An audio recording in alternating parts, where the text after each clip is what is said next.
So in this video I played Batman Arkham Origins in 2023 for the first time. This is a series where I play through each Batman Arkham game in the series in order, meaning I've already posted reviews on Asylum and City. Now it's time to see if Origins still holds up almost 10 years later, with the anniversary being October 25th, 1 month to go. So if you do go on to enjoy this review or find it helpful, then let me know by tapping that like button down below. And if you like story video games, then I have various reviews on a bunch of games. Now without further ado, let's jump into Batman Arkham Origins in 2023.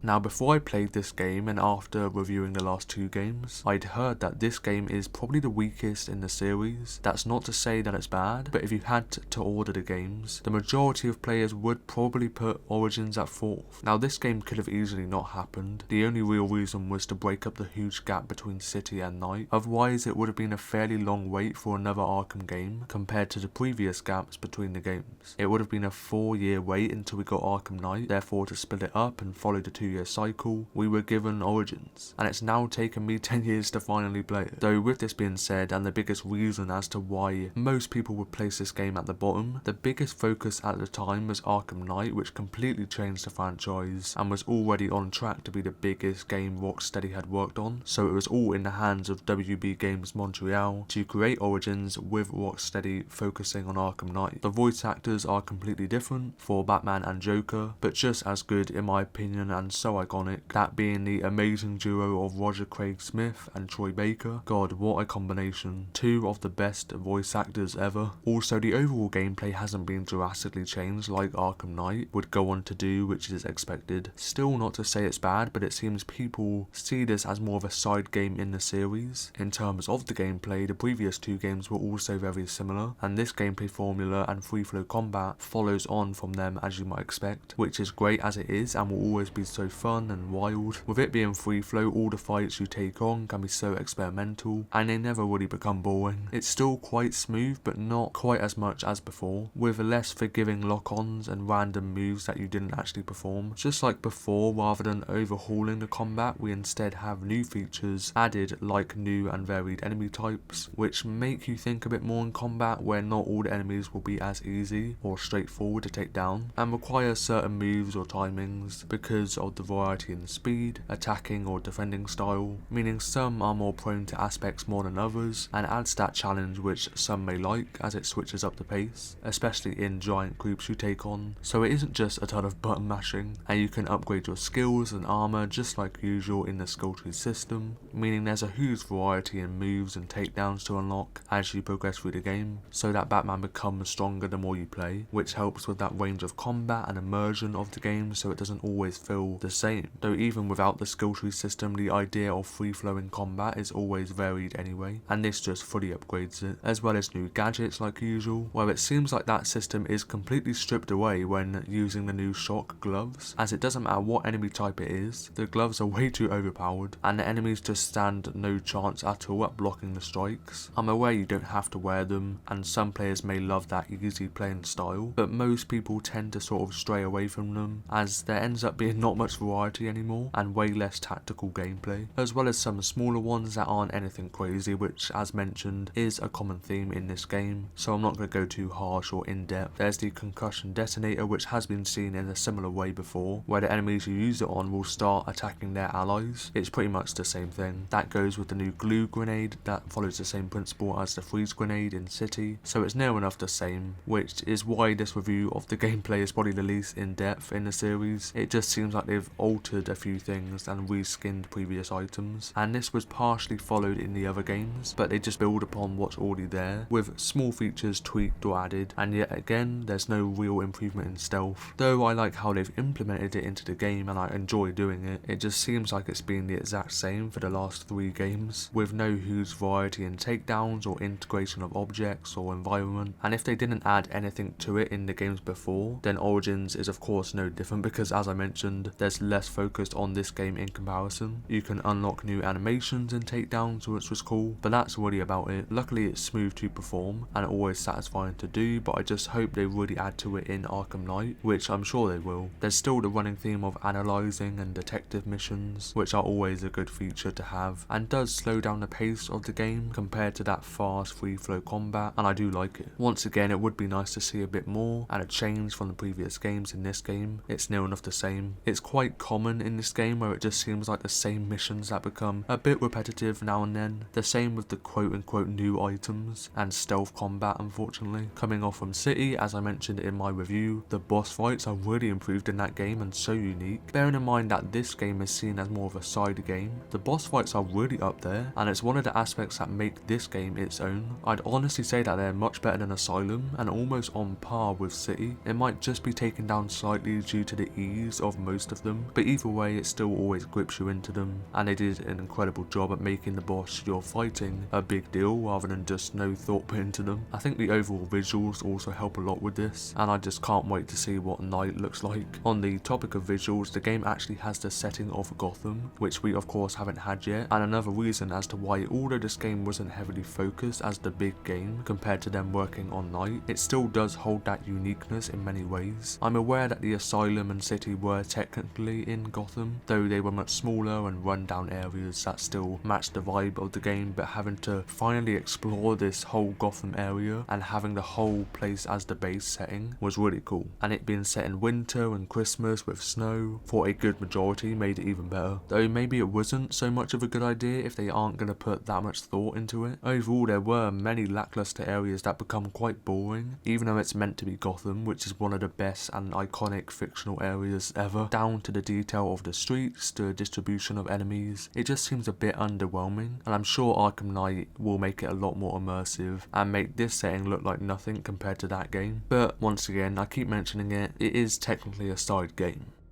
Now, I'd like to talk about the story of Arkham Origins. Now, it's actually set 8 whole years before Arkham Asylum, yet another reason as to why people don't class it as a core game, meaning that it's a much younger Batman compared to the rest of the series. It's his second year in his career, and he's definitely much more relentless, to say the least, as it's quite early on, so he hasn't really come to figure out who he is as a person or as Bruce Wayne, and a major part of the plot is the relationship between him and Alfred, his butler, though he's definitely more than that, and actually wants the best for Batman and aids him along the way, caring so much about him and the way he acts, whereas Batman doesn't really see this in himself, and as mentioned, he's way more relentless on thugs and people in his way. This is because he's a bit less mature because he's so early into his career, which was honestly such an interesting dynamic compared to what we've been used to, and it goes with a lot of the aspects of this game, that all of the other games may have done it differently, and for the most part better. I can appreciate how they made quite a unique game that changes the series pacing for sure, and as they knew this wasn't the biggest focus at the time, they just winged it in a way. Batman has some really cool and menacing quotes in this game as well. Once again, being a lot younger, he's now aware of how powerful he is as Batman, and the game really portrays this a lot. The Joker and Batman relationship is always going to be incredible. Every time they nail it, and Joker, even when it's 8 years before the first Arkham game, we get to see this early build up between them and the Joker's initial thoughts on Batman, which was so interesting to see progress in the other games in the later years, and we wouldn't have gotten any of it if they just kept on focusing on Night until 2015, as in the Arkham series, not any of the movies or comics. Just like usual, they're still stuck with the same one single night time frame, and I'm so surprised that they still carry it on, but then again, it highlights that fast-paced action and strict time limit, which sort of keeps you immersed into it. I don't mind it, but it would be nice to see them extend the time setting out a bit. It's not just Joker, but we see the early beginning of a good amount of new and returning villains in this game, almost as much as City. There's Penguin, Killer Croc, Bane, Electrocutioner, Black Mask, Copperhead, Deadshot, Deathstroke, Firefly and Shiva, and Harley Quinn, but because it's only a small look at her origin story, she really doesn't play a big role like before. You actually fight and go up against almost all of them for the first time, and this is another reason as to why a lot of the boss fights are so good in this game, though it would be cool to see some villains get more screen time and interact interaction, though I get that they had to condense it into one night, and also it's quite a short story. Whilst Joker is of course so iconic, it would have been great to see some more of the villains. The idea of this game being made just to split up the huge gap and not a core game is also seen, as I said, in the story's length of 12 hours. Still, it's a very different and unique game that, although it uses pretty much all the same aspects with minimal tweaks and additions to combat, mission types, etc., I think you have to keep in mind the fact that it wasn't meant to be a main game. We still got to see the origins of many different characters and a very different side to Batman in its early stages. Though it wasn't that in depth, the overall setting of Gotham we could play in was fun, and for what it is, the game is still a great game